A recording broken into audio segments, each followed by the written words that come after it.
우리 지난 주일은 좋은 날 축제로 찾아오시는 하나님이라는 제목으로 함께 은혜를 나눴습니다. 이제 파악을 해보니까요, 파악된 지난주 새로 오신 분들이 한 25분 정도 되었습니다.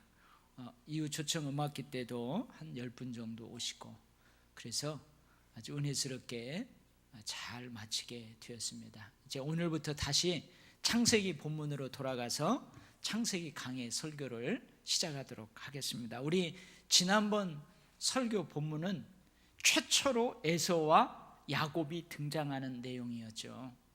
근데 이삭의 가정에 이 에서와 야곱이 태어나는 그 과정에서 이삭도 하나님께 기도했고, 그 다음에 리브가 엄마도 기도했어요. 근데 이 두 사람의 기도의 양상이 좀 달랐습니다. 아빠의 기도는 어떤 기도였어요? 하나님, 나 아들이 없어요, 나에게 아들을 주십시오, 주십시오의 기도였어요. 근데 어머니 리브가는 어떻게 기도해요? 뭘 달라고 기도하는 게 아니고, 하나님, 왜 이런 일이 나에게 일어납니까? 좀 해석해 주십시오. 그리고 내가 무엇을 해야 합니까? 내가 어떻게 해야 합니까? 그 기도였어요. 현 상황에 대해서 하나님, 그것을 바꿔주십시오, 그런 기도가 아니라 지금 일어나고 있는 현 상황에 대해서 해석을 묻고, 그거에 대해서 내가 어떻게 대처해야 하는지를 물었어요. 근데 하나님께서 주십시오의 기도는 응답해 주셨고, 내가 무엇을 해야 됩니까? 라는 기도는 응답해 주시지 않았나요? 아니요. 둘 다 응답해 주셨어요. 우리가 이러한 이삭과 리브가의 기도를 살펴보면서 우리가 기도하는 중요한 이유가 있어요. 기도는요, 하나님의 힘을 내가 원하는 방향으로 쓰기 위해서 우리가 기도하는 게 결코 아니에요. 오히려 우리가 우리의 삶이, 내 힘이 하나님이 원하시는 방향대로, 하나님이 섭리하시는 대로 움직이게 하기 위해서 우리가 기도하는 거예요. 그래서 우리는 이삭과 같은 기도, 하나님 주십시오, 그 기도도 해야지만 리브가처럼도 내가 무엇을 해야 합니까? 어떻게 해야 합니까? 이런 기도도 해야 될 줄 믿습니다. 아멘. 이제 에서하고 야곱이 하나님의 은혜로 엄마 뱃속으로 이제 왔어요. 그 가정으로 왔는데 엄마 뱃속에서부터 막 치열하게 싸우죠. 이 싸움 가운데 서로 움켜잡고 움켜잡히고 하면서 태어났는데, 이들이 어느 정도 장성했습니다. 장성했는데 어떤 싸움을 해요? 죽 싸움을 해요. 근데 실제로 이 먹을 것을 가지는 이 죽 전쟁은 죽 전쟁이 아니에요.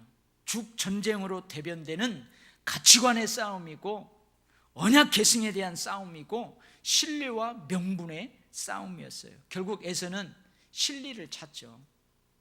죽 한 그릇을 얻어가지고 배고픔을 해결해요. 그러나 명분은 잃어요. 장자의 명분은 잃어버리고 빼앗기고 팔아버려요. 대신 야곱은 장자의 명분, 언약의 계승권을 가지고 와요. 어쩌면 우리가 이 신앙생활을 하는 모든 삶에 있어서 이 신뢰와 명분의 싸움, 가치관의 싸움, 물질적인 것과 영적인 것의 싸움, 세속적인 것과 신앙적인 싸움, 이게 죽전쟁으로 대변되는 이러한 싸움이 계속 일어나요. 끊임없이 일어나요. 이런 싸움에서 우리 모두도 신앙인의 자존심을 지키고 승리해야 될 줄 믿습니다. 할렐루야. 자, 오늘은요, 이삭이 살고 있는 가나안 땅에 뭐가 찾아왔어요? 흉년이 찾아왔어요. 흉년이. 이 흉년은, 이 이삭이 당한 흉년이 있기 100년 전 아브라함 때에도 이 큰 흉년이 있었어요. 그리고 이제 성경을 읽다가 보면 어느 때도 있게 되냐면 야곱 때에도 이 가나안 땅에 큰 흉년이 있게 됩니다. 그리고 사사시대에도 큰 흉년이 있게 되는데, 이 큰 흉년을 배경으로 기록된 성경이 바로 룻기예요. 이삭은 이 가나안 땅 저 남쪽인 네게부 지역에서 살고 있었어요. 이 네게부 지역은 광야예요. 황야예요. 다른 곳보다 더 척박한 땅이에요. 근데 거기에서 흉년을 만나니까 그래도 여기보다는 저기가 낫겠지 하고 어디로 가냐면 그랄 지역으로 움직입니다. 한번 생각을 해보세요. 가나안 땅 전 지역이 가물어요. 다 흉년이에요. 그러면은 여기도 저기도 다 어렵습니다. 그런데 그래도 좀 더 낫겠지 하고 그랄 땅으로 옮겨가지만 거기에서 힘들기는 마찬가지예요. 그런데도 이삭이 그랄 땅으로 옮겨간 이유가 있어요. 왜 그러냐면 예전에 자기 아버지 아브라함이 거기에 우물을 파놨거든요. 그러니까 거기에 가면 그래도 좀 물이 있겠지 하고 이쪽으로 온 거예요. 성경에서 가뭄으로 인한 기근, 흉년은 신앙인에게 위기예요. 물론 모든 사람에게도 위기입니다. 그런데 특히 하나님을 믿는 신앙인에게는 더더욱 큰 위기였어요. 특별히 가나안에 거주하는 사람들은 그 가나안 땅에 전쟁이 일어난다든지 오늘처럼 막 큰 흉년이 일어나고 기근이 들면은 전통적으로 어디로 피신하냐면은 저 애굽으로 내려가서 잠시 동안 그 흉년을 피했어요. 그리고 그 당시 내가 어느 특정 지역으로 삶의 터전을 옮긴다는 것은 뭐하고 밀접한 연관이 있냐면 내가 옮겨가는 그 지역의 신앙, 내가 옮겨서 살게 되는 그 사람들의 섬기는 신, 종교와 밀접한 관련이 있어요. 그래서 하나님을 믿는 신앙인들에게 이 흉년이 경제적 위기이면서도 신앙의 위기이기도 했던 거예요. 더더욱 비록 흉년이 든 땅이지만 이 땅은 장차 하나님께서 이삭과 그의 후손들에게 기업으로 주시겠다고 약속하신 언약의 땅이에요. 그러니까 이 땅을 흉년 때문에 떠난다는 것은 언약적 관점에서도 위기예요, 위기. 근데 하나님께서는 저 남쪽 네게부 지역에서 그래도 좀 더 나은 이 그랄 지역으로 이동한 이삭에게 뭐라고 하냐면 이 땅을 떠나지 말라고 그래요. 아무리 가뭄으로 인해서 네가 경제적인 힘겨움 가운데 있다 할지라도 결코 많은 사람들처럼 저 애굽으로 내려가지 말라. 여호와께서 이삭에게 나타나 이르시되 애굽으로 내려가지 말고 내가 너에게 지시하는 땅에 거주하라. 그리하면 이 땅에 거류하면 내가 너와 함께 있어 너에게 복을 주리라. 하나님 그렇게 말씀하세요. 그러면서 아버지 아브라함에게 약속하셨던 그 언약의 말씀을 동일하게 이삭에게도 말씀하십니다. 내가 이 모든 땅을 너와 내 자손에게 주리라. 내 자손을 하늘의 별과 같이 번성하게 하리라. 내 자손으로 말미암아 천하 만민이 복을 받으리라. 그렇게 말씀을 주세요. 흉년임에도 불구하고 모든 가나안 사람들이 그 흉년을 피해서 애굽으로 다 내려간다 할지라도 그럼에도 불구하고 나와 함께 하시는 하나님, 내게 복을 주시는 하나님을 믿고 이삭 너만은 이곳에 거류하라. 애굽으로 절대 내려가지 말라. 하나님 그렇게 말씀하세요. 사실 성경을 읽어보면 언약의 자손인 아브라함, 이삭, 야곱 하나님이 원하시는 것들이 있었어요. 그리고 아브라함은 애굽으로 내려갔어요. 그 흉년 때 애굽으로 내려갔어요. 물론 그곳에서 아브라함은 위기를 겪죠. 애굽 왕이 자기 아내를 빼앗아가 버렸어요. 근데 물론 하나님께서 그 위기를 호기로 바꿔주셔서 그 애굽에서 나올 때는 소유가 풍부해서 돌아오긴 돌아왔어요. 근데 그 흉년이 들 때 아브라함은 애굽으로 내려갔다고요. 이제 나중에 야곱도 살펴보지만 야곱 때에도 큰 흉년이 들었어요. 근데 야곱도 애굽으로 내려가요. 물론 하나님께서 요셉을 미리 애굽의 국무총리가 되게 해가지고 애굽으로 내려오는 야곱의 가족들을 맞이하게 하세요. 그런데 이삭에게는 다른 것 요구하지 않아요. 아브라함처럼 이삭을 번제물로 바치라 했던 것처럼 이삭에게도 너 쌍둥이잖아, 에서와 야곱 중에서 한 명을 번제물로 바쳐라, 그런 거 요구하지 않아요. 네가 가지고 있는 물질 나에게 다 드려라. 하나님 그거 원하지 않아요. 뭘 원하냐면 애굽으로 내려가지 말라고 그래요. 어떤 상황이 있어도 약속으로 주신 이 가나안 땅을 떠나지 말라고 하세요. 언약의 계승자인 이삭에게 하나님께서 강력하게 요구하시는 것, 이거였었어요. 이거. 이삭이 순종을 했을까요? 안 했을까요? 예, 이삭은 순종해요. 이삭이 몇 살을 사냐면 180년을 살아요. 근데 성경을 읽어보세요. 물론 이삭의 삶은 뭐 위대하게 다 기록되어 있지 않아요. 아브라함이나 야곱에 비하면 기록이 적어요.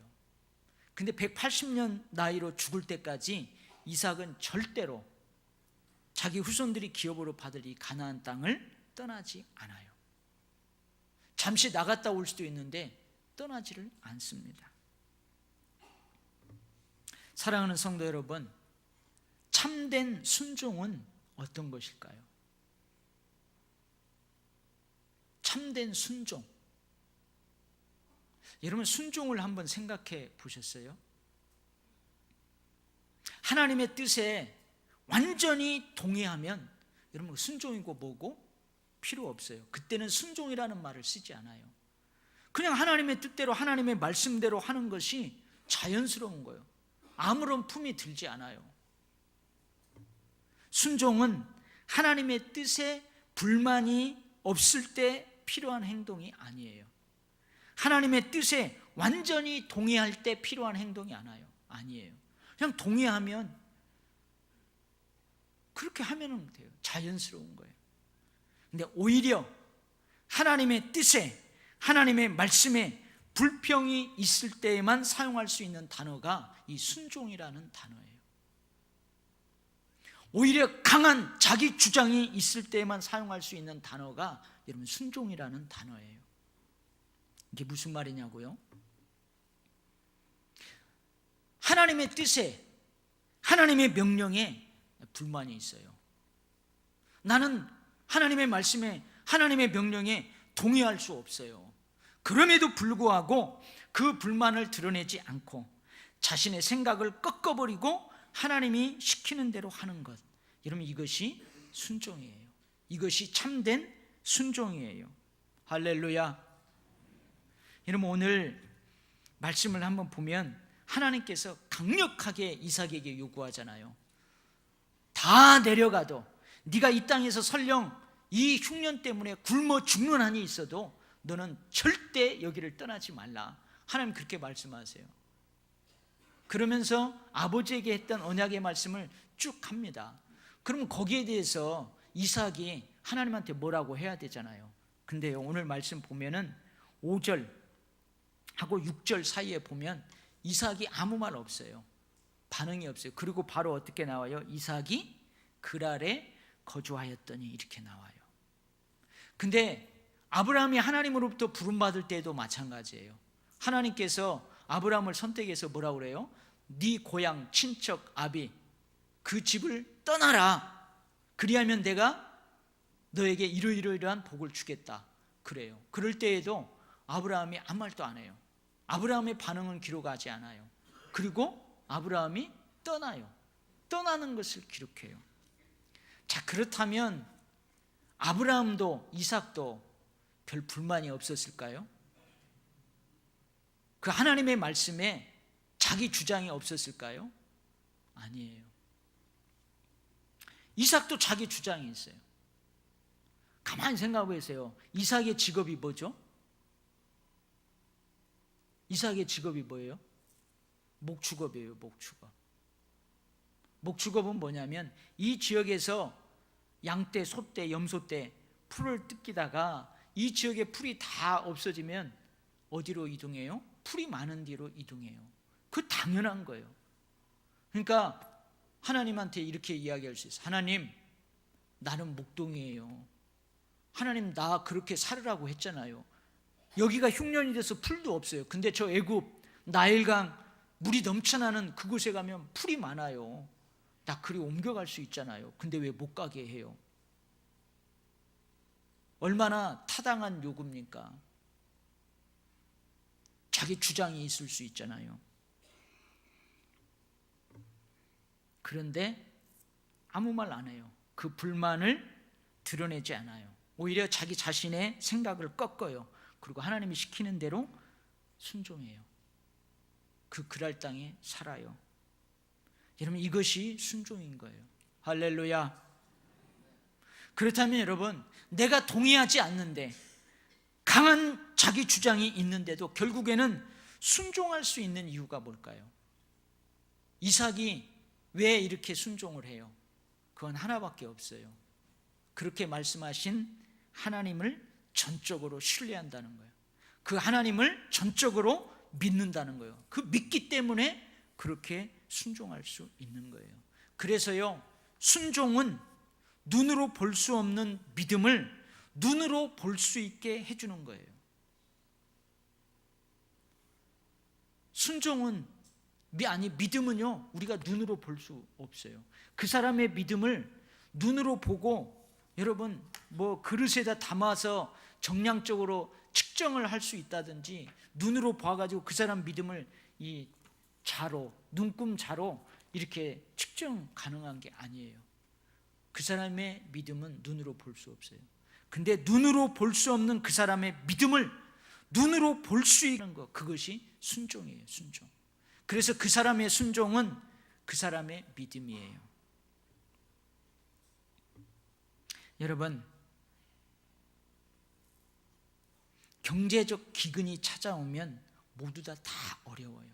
우리 7, 80년대 세계 경제가 좋아지고 우리나라 경제가 막 부흥하는 때였어요.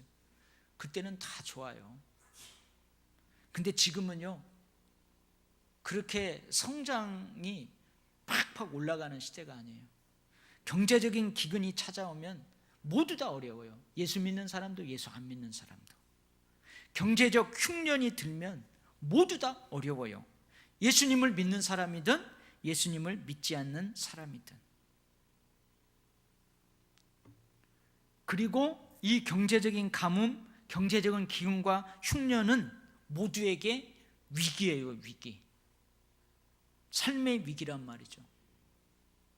하지만 예수님을 믿는 사람들에게는 더 큰 위기예요. 왜 그럴까요? 예수 믿는 우리에게는 이 경제적 기근이 경제적 위기이기도 하지만 신앙의 위기이기도 하기 때문에 그래요. 내가 하나님을 전적으로 신뢰할 수 있느냐 없느냐, 그럼에도 불구하고 내가 하나님께 순종할 수 있느냐 없느냐, 이런 신앙의 위기예요. 저도 마찬가지고 여러분들도 마찬가지일 거예요. 당장 경제가 어려워지면 여러분 무엇부터 줄여요? 무엇부터 줄여나가죠? 하나님 앞에 드리는 헌금부터 줄여나가요. 교회를 위해서 충성 봉사하고 드렸던 그 섬김부터 줄여나가요. 그래서 이 세계 경제가 어려워지고 한국 경제가 어려워지면 교회는 더 신앙적인 위기를 맞게 될 거라 그래요. 여러분, 우리는 과연 이삭처럼 순종할 수 있을까요?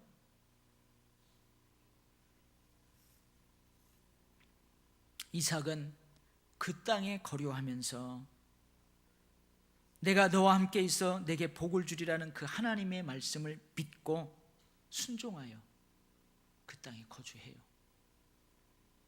그런데 이 땅에서 이삭은 아버지와 비슷한 실수를 합니다. 아버지와 비슷한 실수를 해요. 이삭은 아버지 아브라함이 했던 종류의 실수를 좀처럼 하지 않습니다.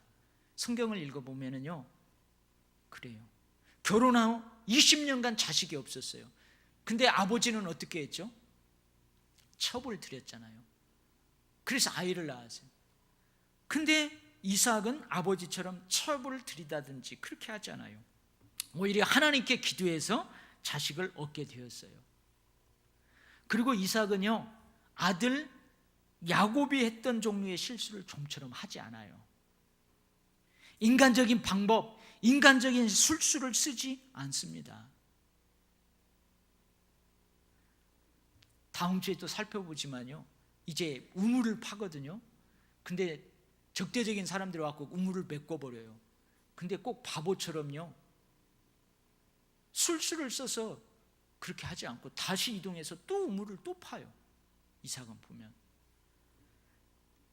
물론 아브라함처럼 야곱처럼 삶이 드러나지는 않죠. 아브라함의 삶은 많이 드러나잖아요. 이제 우리가 살펴보게 될 야곱의 삶은 어마어마합니다.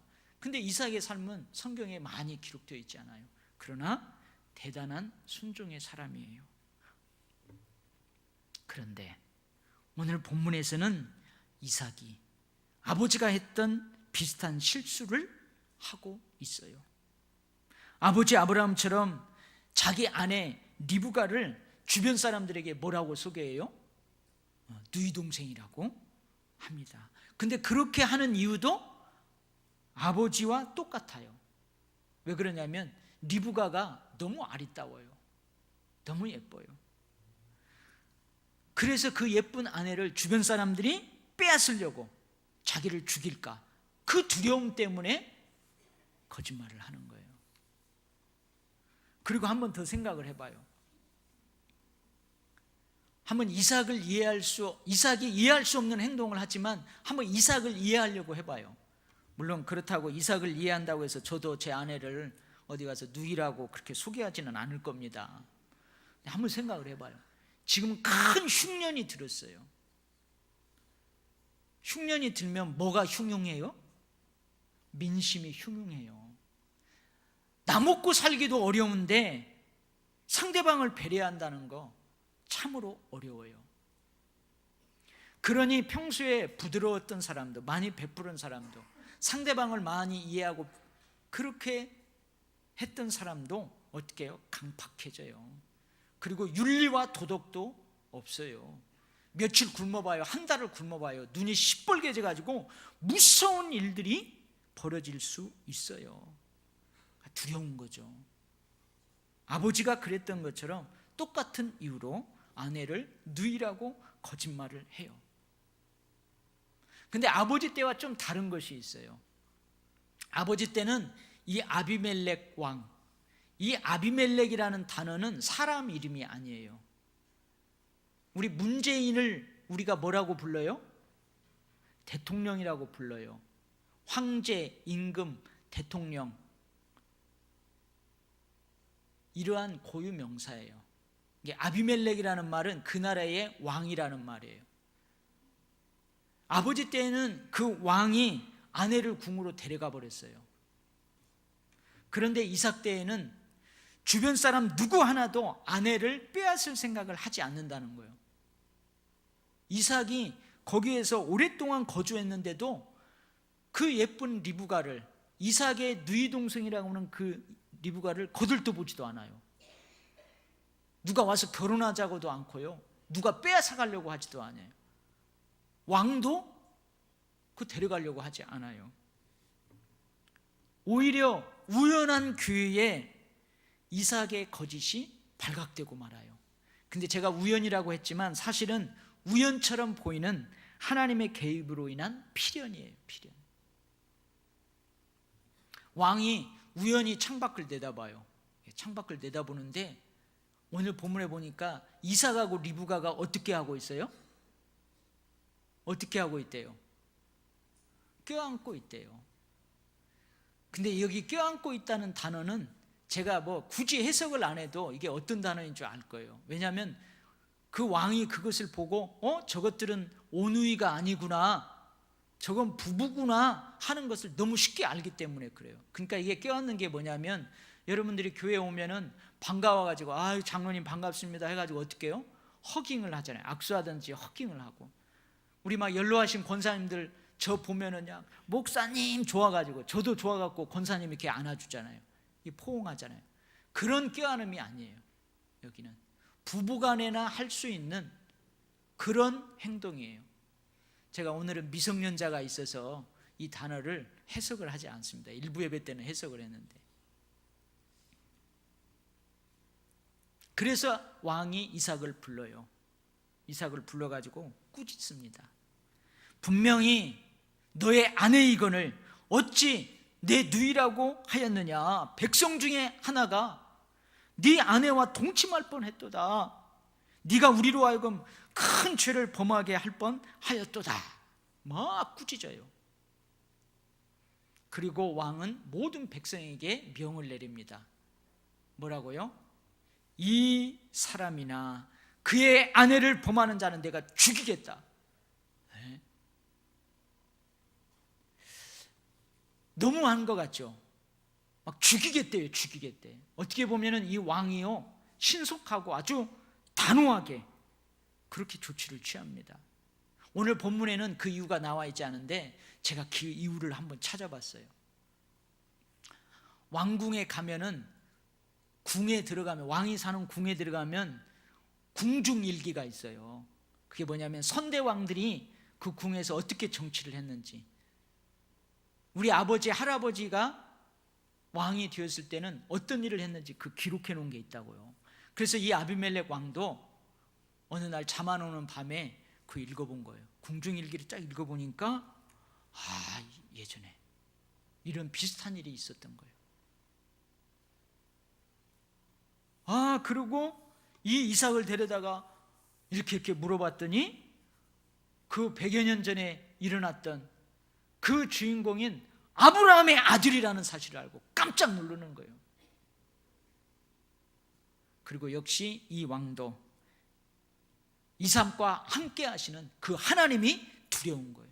자기 선대조 왕도 아브라함과 함께 했던 하나님이 두려웠거든요. 그 하나님이 막 그 일로 그 나라에 벌을 내리고 그 왕의 가문에 태문을 다 막아버리고 두려운 거예요. 그래서 아주 신속하고 단호한 조치를 취했어요. 제가 앞뒤 본문 문맥을 보면서 해석한 해석이에요. 한번 생각을 해봐요. 왕도 그러할진데 이삭은 어찌 아버지와 비슷한 실수를 할 수 있단 말이에요. 아니, 이삭도 분명 아버지 어머니에게 이런 이야기 듣지 않았겠어요? 분명히 들었을 거예요. 설령 아버지 아브라함은 말을 안 해줄 수도 있어요. 왜냐하면 자기의 수치잖아요. 근데 아브라함하고 사라가 부부싸움을 해요. 부부싸움을 하면 토라졌어요. 그러면 엄마 사라가 이삭을 데려다 놓고 야야, 네 아버지가 옛날에 그러할 때 나를 누이라고 거짓말했단다, 막 이렇게 이야기했을 거예요. 이렇게라도 이 얘기하는 그런 얘기를 듣지 않았겠어요? 그리고요, 이 땅에 거주하는 동안 하나님께서 이삭과 함께 하신다고 말씀하셨잖아요. 그리고 이삭도 그렇게 말씀하시는 하나님을 철떡같이 믿고 순종했잖아요. 아니, 그런데 어찌 이런 실수를 범할 수 있는 것일까요? 역시 아브라함 때처럼 이해할 수 없는, 이삭 같지 않은 그런 행동이에요. 근데 아버지와 아들은 닮는다면서요. 아버지와 아들은 닮는다고 합니다. 제가 잘 아는 그 목사님이 있어요. 그 목사님하고 그 아들이 있어요. 근데 그렇게 닮았어요. 아빠가 왼손잡이에요. 근데 가만히 보니까 아들도 왼손잡이에요. 그리고요, 아빠가 딱 걸어가는데 옆에 그 아들이 걸어가잖아요. 걷는 모습도 똑같아요. 걸음걸이도 똑같아요. 여러분, 잠잘 때에도요, 아빠가 이러고 자면 옆에서 아들도 이러고 자고요. 잠자는 모습까지도 똑같아요. 근데 어느 날 사모님이 이 아들 속옷 갈아입는 것을 딱 봤더니요, 팬티를 뒤집어서 입은 거예요. 근데 자기 남편도 뒤집어서 입거든요. 어느 날 여름날 아버지하고 아들이 거실에서 이렇게 잠을 자는 거 보니까요, 자기 남편도 자기 아들도 똑같이 팬티를 뒤집어서 입고 자는 거예요. 그래서 웃으면서 참 닮아도 어떻게 저런 것까지 닮느냐. 여러분, 그런 것처럼 아버지와 아들은 닮는데요. 그런데 아까 제가 뭐라고 했죠? 이삭은요, 아버지가 범하는 그런 종류의 실수를 좀처럼 범하지 않는다고 그랬어요. 그런데 어찌 이것은 그렇게 반복한다는 말이에요. 아버지가 잘한 것은 우리가 배워야 돼요. 따라해야 돼요. 근데 아버지가 잘못한 것은 따라하지 말고 반면으로 그렇게 배워야 되잖아요. 그런데 이삭이 이 부분에서는 아버지와 비슷한 실수를 하는 거예요. 여러분, 이삭의 행동이 실망스럽죠? 너무너무 실망스러워요. 근데 실망할 필요 없어요. 왜 그래요? 큰 믿음의 사람에게도 어느 부분에서는 허물이 있을 수 있어요. 아멘? 여러분, 아멘 안 하시는 거 보니까 여러분은 뭐 아주 자신 있게 사시는 모양이죠. 참된 순종의 사람에게도 어느 부분에서는 실수가 있을 수 있어요. 약점, 단점이 있을 수 있어요. 때로는 두려워하고 그 두려움으로 믿음에 심한 갈등을 하기도 하고요, 결국 그 두려움 때문에 어처구니 없는 실수를 범할 때도 있어요. 저도 그래요. 지금도요, 어느 때만 되면은 괜히 막 불안해요. 막 불안해요. 그래서 새벽에 얼마나 기도하는지 몰라요. 또 실수할까봐, 또 그 두려움으로 내가 넘어질까봐, 그런 때가 있다는 말이죠. 근데 그럼에도 불구하고 하나님께서는 아브라함에게 그러셨던 것처럼 이삭을 버리지 않아요. 내동댕이 치지 않아요. 그의 아내를 비롯하여 그의 모든 가족을 오히려 지켜주세요. 오히려 하나님께서는 이후에 아브라함이 약간 직업을 바꿉니다. 생업을 조금 바꿔요. 목동이 뭘 하냐면 농사를 지어요. 여러분, 이거 직업 전환하는 거 참 어렵습니다. 근데 농사를 짓는 그 이삭에게 100배나 거두는 복을 주세요. 그럼에도 불구하고 결코 이삭에게서 약속하신 언약의 말씀을 취소하지 않아요. 저는 오늘 본문, 여러분 이미 창세기에서 봤어요. 아브라함이 비슷한 실수를 할 때 제가 그 본문으로 설교를 했어요. 아니, 성경도 그렇지, 좀 이런 반복되는 것은 좀 기록하지 않으면 좋은데 어떻게 또 그대로 기록을 해요? 이게 설교자는 이 같은 본문에 같은 사건으로 설교가 힘들어요. 근데 제가 이 본문을 묵상하면서 아브라함 때와는 다른 한 가지 질문이 생겼어요. 그래서 하나님 앞에 그렇게 질문을 했어요. 그리고 이 질문에 답을 얻어야만 앞으로 야곱의 삶을 잘 해석할 수 있어요. 그래서 제가 그렇게 질문했어요. 하나님, 아브라함, 이삭, 야곱, 이 족장들의 삶을 윤리와 도덕의 관점에서 보아야 합니까? 해석해야 합니까? 아니면 하나님의 언약의 관점에서 보아야 합니까? 해석해야 합니까? 그렇게 물어봤어요. 여러분, 이 이삭의 삶을 어느 관점에서 해석합니까? 무슨 관점으로 해석해야 할까요? 아브라함도 마찬가지고 야곱도 마찬가지고. 가만히 보세요. 아브라함, 이삭, 야곱의 삶을 윤리적인 측면에서, 도덕적인 측면에서 한번 보십시오. 완벽하지 않아요. 정말 완벽하지 않아요. 온전하지 못해요. 앞으로 이제 우리가 야곱의 삶을 살펴보게 되는데요, 야곱은 그야말로 여러분 움켜잡기 위해서요, 이해되지 않은 행동들을 참 많이 해요. 그럼에도 불구하고 하나님께서는 이들과 함께 하셔요. 이들과 함께 하세요. 그럼에도 불구하고 하나님께서는 이들 편에 서요. 이들에게 편을 들어준단 말이죠. 과연 하나님께서 무엇 때문에 그럼에도 불구하고 이들과 함께 하시고 이들의 편에 서주시고 이들을 축복하실까요? 왜 그럴까요? 그들이 윤리적으로 도덕적으로 완벽해서요? 온전해서요? 아닙니다. 아니에요. 하나님께서 그들을 선택했기 때문에 그래요. 하나님의 구원의 역사를 위해 그들이 선택받은 언약의 자손이기 때문에 그래요. 하나님께서 그들을 사랑하시기 때문에 그래요. 할렐루야. 우리를 보십시오. 여러분 각자를 보십시오. 여러분이 도덕적으로 윤리적으로 완벽합니까? 여러분의 목사가 윤리적 도덕적으로 완벽해요? 여러분 스스로가 완벽하냐고요? 결코 그렇지 않아요. 하나님 아버지, 오늘 하루만이라도 내가 말씀대로 윤리적으로 도덕적으로 좀 하나님의 기쁨이 되는 그런 온전한 삶을 살고 싶습니다. 그렇게 기도하고 하루를 살아도요, 우리가 완벽하게 그 하루를 살아내지 못하는 경우 많아요. 어쩌면 세상 사람들보다 도덕적이고 윤리적인 면에서 우리가 더 못한 경우도 없지 않아 있어요. 그럼에도 불구하고 하나님께서 우리 편이 되어주세요. 우리와 함께 해주세요. 하나님께서 우리를 특별 대우를 해주세요. 그 이유가 뭘까요? 우리 안에 있는 예수 때문에 그래요.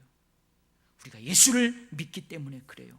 우리가 예수 그리스도를 믿는 믿음을 통해서 하나님의 자녀가 되었기 때문에 그래요. 할렐루야. 그러나 오해는 하지 마시기 바랍니다. 우리가 하나님의 언약 백성이니, 우리는 하나님의 자녀이니 도덕적 윤리적으로 아무렇게나 살아도 하나님은 늘 우리 편이 되어주시니까 그냥 그까이 대충 살아야지, 이런 오해는 하지 마시기 바랍니다.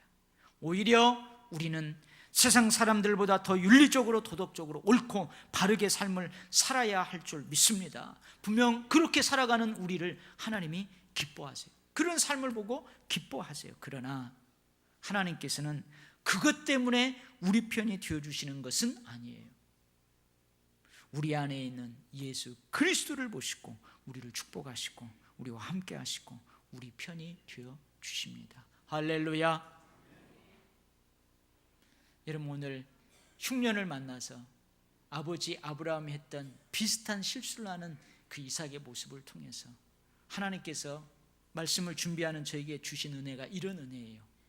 여러분에게도 이러한 은혜가 넘쳐날 수 있기를 간절히 바랍니다. 아멘. 기도하겠습니다. 하나님 아버지, 흉년에도 불구하고 주님께서 거기 거류하시면 하라시면 많은 내 생각과 내 주장을 내려놓고 순종하겠습니다. 그러니 우리와 함께 있어 우리에게 복을 주시옵소서. 하나님 아버지, 비슷한 실수에도 불구하고 늘 우리를 떠나지 아니하시고 변함없는 한결같은 사랑과 섬세한 돌보심으로 우리와 함께 해주시고 우리 편이 되어주시고 우리를 축복하시니 무한 감사합니다. 우리 안에 있는 예수 그리스도 때문임을 알고 교만하지 않게 하시고 감사하며 더욱 겸손하게 더욱더 하나님을 기쁘시게 하는 옳고 바른 삶을 살게 하여 주옵소서. 예수님 이름으로 기도하옵나이다. 아멘.